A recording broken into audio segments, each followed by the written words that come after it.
Hey guys, and welcome back to my channel.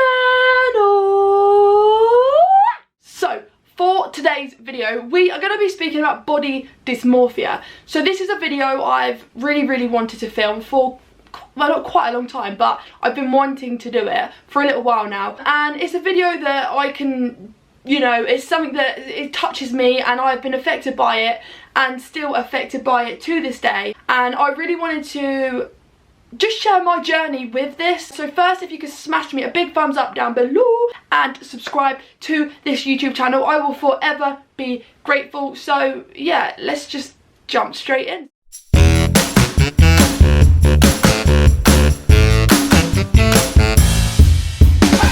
So the first thing I want to get out there is I am not a doctor, I'm not a scientist, I'm not a specialist, I'm not a psychologist. I'm just someone who has ADHD and autism, and I struggle massively with dyslexia and anxiety, depression and body dysmorphia. So the most important message for me to get out there is body dysmorphia is different for everybody. It's not the same, it's kind of a spectrum. It doesn't affect everyone in the same exact way. Same as ADHD, same as autism, same as any neurodiverse neurological conditions and disorders. Everyone is affected by their body dysmorphia in different aspects of life, different severities, different levels, you know. So this is just on my life experience. So body dysmorphia is far more complex than just having a bit of self-confidence issues or being insecure about your body. Body dysmorphia is very complex, and like I say, it affects everyone differently and everyone has a different version of body dysmorphia. So you might be thinking, what is body dysmorphia? And we're going to jump straight into that now. Body dysmorphia is far more complex than just being a little bit insecure about your weight, your height, your shape, your size, how you look. It's far more complex, and a lot of different components go into what body dysmorphia is. It is a fierce combination of a magnitude of different things, and we're going to speak about what things can exacerbate, what things make body dysmorphia what it is, and how we can control it, how we can help, how we can cope. We're just going to jump straight into that. The first one is intrusive thoughts. These bad boys can be extremely intense. It can be overwhelming. It can literally take you from feeling great to extremely bad in a matter of nanoseconds. They just do not know when to just leave you alone and shut up. They just seem to just be there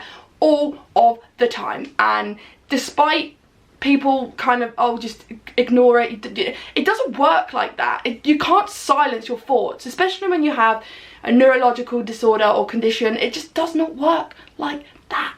So body dysmorphia also comes with crippling self-doubt, self-image. You are super self-critical of how you look, your appearance, your weight, your height, your shape.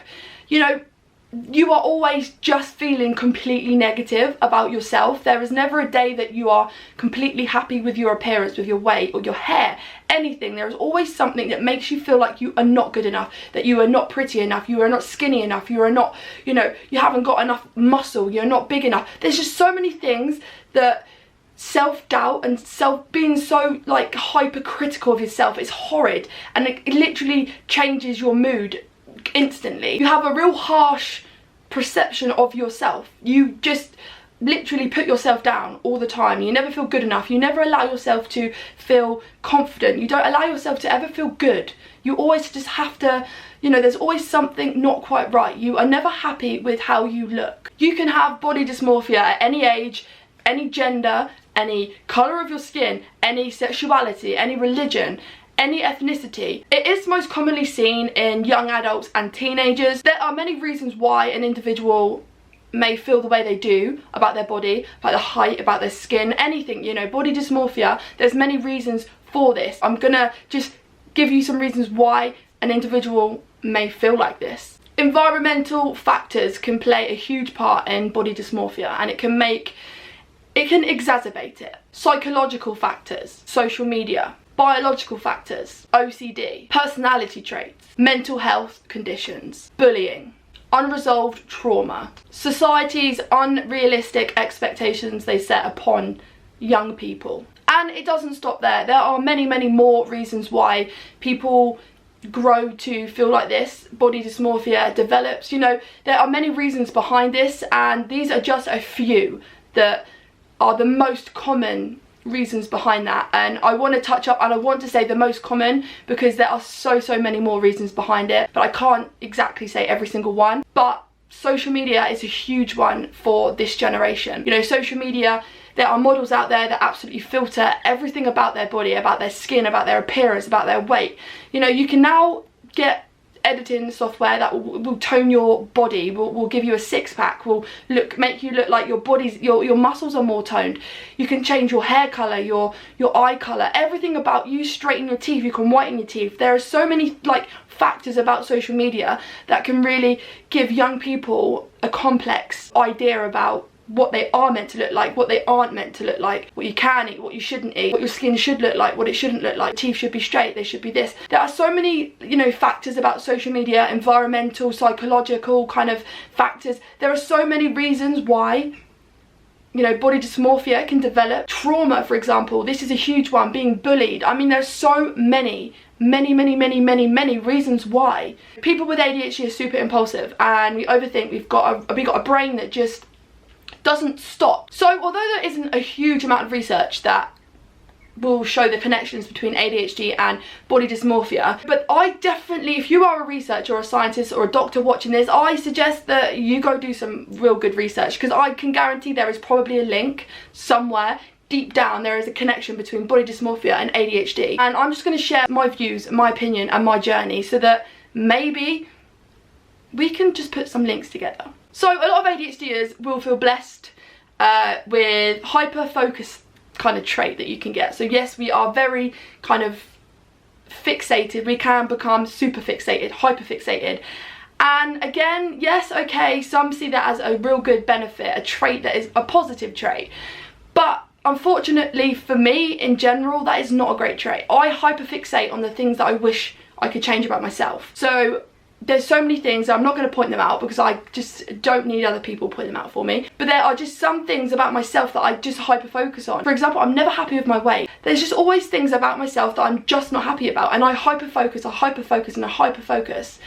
And it's like I become fixated on that one thing that just creates a horrible feeling in my stomach. I'm not good enough, I'm ugly, I'm fat, my teeth aren't straight. There's so many things that I don't like about myself, because society, especially social media, has made me feel like, well, I can't be loved unless I'm a size 8, or like I can't be loved unless my skin is perfect, because all these models have perfect skin. And I'm not here to preach and say get over it, models get their skin photoshopped, because it's not as easy as that. We know that models, you know, get their skin done and everything like that. We know that. So this is just a quick trigger warning. I am going to be speaking about eating disorders just very quickly, maybe skip it 2 or 3 minutes. So having body dysmorphia, it can lead to developing an eating disorder, and this could be binge eating or anorexia. You could starve yourself, or because you feel like you aren't big enough, you may binge eat. You know, there are so many kind of, like I say, it's a spectrum. It's not you have to be skinny, because that's my version, but I want to be skinny, whereas there may be someone who is skinny that wants to be a bit curvier, because there are people out there that, you know, that Marilyn Monroe is the sexiest woman because she has a curvier body. So it works both ways, and I'm not here to say that, but in my experience, you know, it has, and it did lead me to developing, and I'm very lucky that my mum has personal experience with eating disorders, and she knows the signs, and that was nipped in the bud. I spoke to a doctor, you know, and it was developing into a negative cycle of I can't eat this because I will put weight on, or like how much calories has this got, because can I eat it, have I eaten too much? And I was beginning to like starve myself of food because I didn't want to put weight on, and I would weigh myself constantly, and if I'd put weight on, that was it. My day was ruined, like that was it. And it got to the cycle where it was getting really bad, and it was an intense obsession with my weight, and it was becoming an eating disorder. But like I said, I'm not here to speak about that because, again, I'm not a doctor, but it was developing into something. So if you have body dysmorphia and you feel like maybe this is the road, the path that you're leading down, please reach out for help. There is no shame in it. Please reach out for help. So another factor of ADHD, not everyone, but like I say, some people do, have rejection sensitivity dysphoria. So this is where you're super hypersensitive to criticism, to people, how they foresee you, their opinion, basically stuff like that. And when you have that, again, you are really sensitive to how others view you. And if you feel like, oh my god, if they make you feel like you're not good enough and stuff like that, it can really trigger someone who has ADHD and rejection sensitivity. So when you have rejection sensitivity, or even, you know, just a negative self-image, you are always comparing yourself to others. You're always putting yourself in a league that you just can't compete against, because you are giving yourself unrealistic expectations. You're putting yourself up against models, people that are photoshopping their photos. You know, you're putting yourself up against just unrealistic things that you just, you know, you're just setting yourself up for failure, basically, because you're not allowing yourself to see your true beauty. And it takes a long time to get to the point where you can say, actually, I know these models are photoshopped, you know, I know this, I know that. It's not easy. And when you do have ADHD, like I say, hyper-focusing and intrusive thoughts, you get very into a negative cycle, and it's very difficult to break that cycle. So when you have rejection sensitivity added into your ADHD diagnosis and you really struggle with hypersensitivity, this again can just be an absolute mayhem and a chaotic experience for anyone. So I've also done a video on here about restrictive eating and binge eating, and again, that is something that is linked to ADHD, our impulses and our kind of like need for dopamine, and food and sugar can be that like surge of happiness released. So again, ADHD can lead to binge eating again, which then you will start to feel like you're putting on weight. And if you are in this negative cycle of you're not feeling good enough, then if you're putting weight on, you're going to just start that negative self-image. And I know I did. I got into a very bad eating habit. I was just eating sausage rolls like Greggs, Subway, McDonald's and fast foods all the time, because I was just like, I didn't feel good enough. So I was like, well, anyway, who cares? Like, but then I'd eat it and feel absolutely bad, because obviously I care. And it was just one of these things that I couldn't like unwind what was going on. It was just constantly just building up. And my way of was emotionally eating. And even though I was worried about my weight, I would still eat, because that was my like release of dopamine. Like, I needed it. I needed it. And it gets you into a very bad cycle. And again, I'm not here to be I'm not a doctor, I'm not a scientist, I'm not a researcher, I'm not a psychologist. I'm just someone who has body dysmorphia and really struggles with self-image. And I just want to let you guys know that, you know, yes, you may not look like that Instagram model or that Calvin Klein model. You may not have a six-pack, you may not have a toned body. You know, you might have, females might have like stretch marks, males can have stretch marks, but some women might have them through pregnancy, some males might have them, you know, through going to the gym and then losing their muscle. And you know, no one is ever going to be perfect, okay? No one is perfect. There is no version of perfect. You should be so happy with how far you've come. You should know that you are worth everything. You are absolutely incredible. You're a human being, and waking up every day having to face body dysmorphia, having to face rejection sensitivity, having to face ADHD, autism, any diverse condition or disorder, you know, having to get up every single day and battle this, like, come on. There is no one as strong as you. Like, everyone's issues feel like the end of the world. Sometimes I know for a fact I feel like I cannot go on.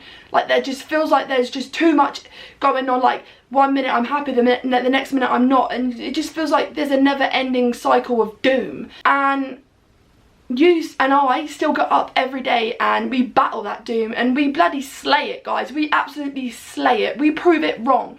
We are so strong, we are determined, and let's just be happy with how far we've come. Let's just try to be happy with who we are, because we are never going to be perfect, because every time we reach our goal, we're going to set ourselves another goal, and it's just going to be one of these things that you're just never going to be perfect. When you feel like, oh, I've reached that goal, you never feel like, oh, well, I now need to do something else. There's always something else that just isn't right, something else that you're just not good enough for. So I just want to say, out of my personal experience, you know, it's hard.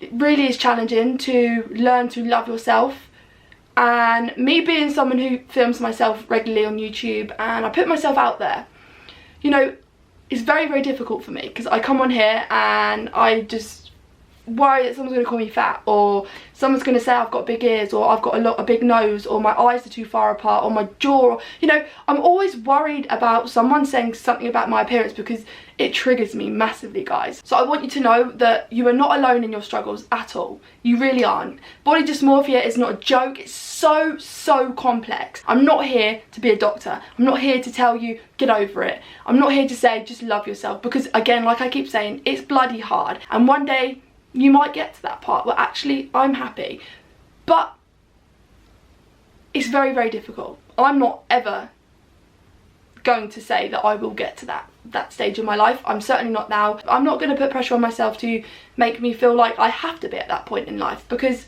I don't. But one day I do wish for myself that I can look at myself in the mirror and actually be like, yeah, okay, I'm not toned. Yeah, okay, I have spots. Yeah, okay, I'm not where I want to be, but actually I'm here. So thank you so much for watching, guys. I really appreciate you spending the time watching my videos. So yeah, thank you so much for taking your time to watch this video. I really hope it helps, or at least it makes you feel like you're not alone, because that is what I want to do about these videos. I want you guys to really feel that you have a big sister in me, you have a friend in me, because actually you really do. So thank you so much for watching, and I will see you next time. So have a good day, have a good night, wherever you are in the world. Have a good day, night, whatever. Just, yeah, have a good whatever, and I'll see you very soon. So yeah, see ya. Bye.